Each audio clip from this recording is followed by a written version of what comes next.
When last we left the Baudelaire orphans, they were thinking, aha.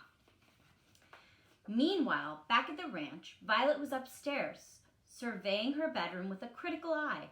She took a deep breath and then tied her hair in a ribbon to keep it out of her eyes. As you and I, and everyone who is familiar with Violet know, when she ties her hair back like that, it is because she needs to think up an invention. And right now, she needed to think of one quickly. Violet had realized when her brother had talked about Stefano ordering them to carry his suitcase into the house that the evidence she had been looking for was undoubtedly in that very suitcase. And now, while her siblings were distracting the adults in the reptile room, would be her only opportunity to open the suitcase and retrieve proof of Stefano's evil plot. But her aching shoulder was a reminder that she couldn't simply open the suitcase. It was locked, with a lock as shiny as Stefano's scheming eyes. I confess that if I were in Violet's place with only a few minutes to open a locked suitcase, instead of on the deck of my friend Bella's yacht writing this down, I probably would have given up hope. I would have sunk to the floor of the bedroom and pounded my fists against the carpet, wondering why in the world life was so unfair and filled with inconveniences. Luckily for the Baudelaires, however, Violet was made of sterner stuff, and she took a good look around her bedroom for anything that might help her. There wasn't much in the way of inventing materials. Violet longed for a good room in which to invent things filled with wires and gears and all of the necessary equipment to invent really top-notch devices. Uncle Monty was in fact in possession of many of these supplies, but to Violet's frustration as she thought of this, they were located in the reptile room. She looked at the pieces of butcher paper tacked to the wall, where she had hoped to sketch out inventions as she lived in Uncle Monty's house. The trouble had begun so quickly that Violet had only a few scribblings on one of the sheets, which she had written by the light of the floor lamp on her first night here. Violet's eyes traveled to the floor lamp as she remembered that evening, and when she reached the electric socket, she had an idea. We all know, of course, that we should never, ever, ever, ever, ever, ever, ever, ever, ever, ever, ever, ever, ever, ever, ever, ever, ever, ever, ever, ever fiddle around with any electric devices. Never. There are two reasons for this. One is that you can get electrocuted, which is not only deadly, but very unpleasant. And the other one is that you are not Violet Baudelaire, one of the few people in the world who know how to handle such things. And even Violet was very careful and nervous as she unplugged the lamp and took a long look at the plug itself. It might work. Hoping that Klaus and Sonny were continuing to stall the adults successfully, Violet wiggled the two prongs of the plug this way and that, until at last they came loose from their plastic casing. She now had two small metal strips. Violet took one of the thumbtacks out of the butcher paper, letting the paper curl down the wall as if it were lazy. With the sharp end of the tack, she poked and prodded the two pieces of metal until one was hooked around the other, and then forced the thumbtack between the two pieces so the sharp end stuck straight out. The result looked like a piece of metal you might notice if it lay in the street, but in fact what Violet had made was a crude. The word crude here means roughly made at the last minute, rather than rude or ill-mannered. Lockpick. Lockpicks, as you probably know, are devices that work as if they were proper keys, usually used by bad guys to rob houses or escape from jail. But this was one of the rare times when a lockpick was being used by a good guy, Violet Baudelaire. Violet walked quietly back down the stairs, holding her lockpick in one hand and crossing her fingers with the other. She tiptoed past the enormous door of the reptile room and hoped that her absence would not be noticed as she slipped outside. Deliberately averting her eyes from Dr. Lucafon's car to avoid catching even a glimpse of Uncle Monty's body, the eldest Baudelaire walked toward the pile of suitcases. She looked first at the old ones belonging to the Baudelaires. Those suitcases contained, she remembered, lots of ugly, itchy clothing that Mrs. Poe had bought for them soon after their parents died. After a few seconds, Violet found herself staring at the suitcases, remembering how effortless her life had been before all this trouble had set upon them, and how surprising it was to find herself in such miserable circumstances now. This may not be surprising to us because we know how disastrous the lives of the Baudelaire orphans are. But Violet's misfortune was constantly surprising to her, and it took her a minute to push thoughts of their situation out of her head and to concentrate on what she had to do.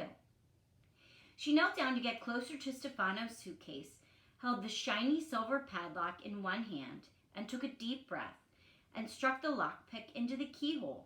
It went inside, but when she tried to turn it, it scarcely budged, only scraped a little at the inside of the keyhole. It needed to move more smoothly, or it would never work. Violet took her lockpick out and wet it with her mouth, grimacing at the stale taste of the metal. Then she struck the lockpick into the keyhole again and tried to move it. It wiggled slightly and then lay still. Violet took the lockpick out and thought very, very hard, retying her ribbon. As she cleared the hair from her eyes, though, she felt a sudden prickle on her skin. It was unpleasant and familiar. It was the feeling of being watched. She looked quickly behind her, but she saw only the snake-shaped hedges on the lawn. She looked to the side and saw only the driveway leading to Lousy Lane. But then she looked straight ahead, through the glass walls of the Reptile room. It had never occurred to her that people could see through the Reptile room's walls as clearly as they could see out. But when she looked up, Violet could see, through the cages of reptiles, the figure of Mr. Poe leaping up and down excitedly. You and I know, of course, that Mr. Poe was panicking over Sunny and the incredible deadly viper. But all Violet knew was whatever ruse her siblings had devised was still working. The prickle on her skin was not explained, however, until she looked a little closer, just right of Mr. Poe, and saw that Stefano was looking right back at her. Her mouth fell open in surprise and panic. She knew that any second now Stefano would invent an excuse to leave the reptile room and come find her, and she hadn't even opened the suitcase. Quickly, she had to find some way to make her lockpick work. She looked down at the damp gravel of the driveway and held up the dim, yellowish afternoon sun. She looked at her own hands, smudged with dust from picking apart the electric plug, and then she thought of something. Jumping to her feet, Violet sprinted back into the house, as if Stefano were already after her, and pushed her way through the door into the kitchen. Shoving a chair to the floor in her haste, she grabbed a bar of soap from the dripping sink. She rubbed the slippery substance carefully over her lockpick until the entire invention had a thin, slick coating. Her heart pounding in her chest, she ran back outside, taking a hurried look through the walls of the reptile room. Stefano was saying something to Mr. Poe. He was bragging about his expertise of snakes, but Violet had no way of knowing that, and Violet took this moment to kneel down and stick the lockpick back into the keyhole of the padlock. It spun quickly all the way around and then snapped in two, right in her hands.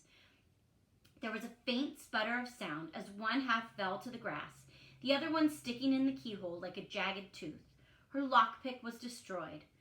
Violet closed her eyes for a moment in despair and then pulled herself to her feet, using the suitcase to gain her balance. When she put her hand on the suitcase, however, the padlock swung open, and the case tipped open and spilled everything all over the ground. Violet fell back down in surprise. Somehow, as the lockpick turned, it must have unstuck the lock. Sometimes, even in the most unfortunate of lives, there will occur a moment or two of good fortune. It is very difficult, experts have told us, to find a needle in a haystack, which is why needle in a haystack has become a rather hackneyed phrase, meaning something that is difficult to find. The reason it is difficult to find a needle in a haystack, of course, is that out of all the things in a haystack, the needle is only one of them. If, however, you are looking for anything in a haystack, that wouldn't be difficult at all, because once you started sifting through the haystack, you would most certainly find something. Hay, of course, but also dirt, bugs, a few farming tools, maybe even a man who had escaped from prison and was hiding there. When Violet searched through the contents of Stefano's suitcase, it was more like looking for anything in a haystack, because she didn't know exactly what she wanted to find. Therefore, it was actually fairly easy to find useful items of evidence. A glass vial with a sealed rubber cap, as one might find in a scientific laboratory. A syringe with a sharp needle, like the one the doctor uses to give you shots, a small bunch of folded papers, a card laminated in plastic, powder puff, and a small hand mirror. Even though she knew she had only a few more moments, Violet separated these items from the smelly clothes and the bottle of wine that were also in the suitcase, and looked at all her evidence very carefully, concentrating on each item as if they were small parts out of which she was going to make a machine. And in a way they were. Violet needed to arrange these pieces of evidence to defeat Stefano's evil plan and bring justice and peace into the lives of the Baudelaire orphans for the first time since their parents perished in the terrible fire. Violet gazed at each piece of evidence, thinking very hard, and before too long, her face lit up in a way it always did when all the pieces of something were fit together properly and the machine worked just the way it should.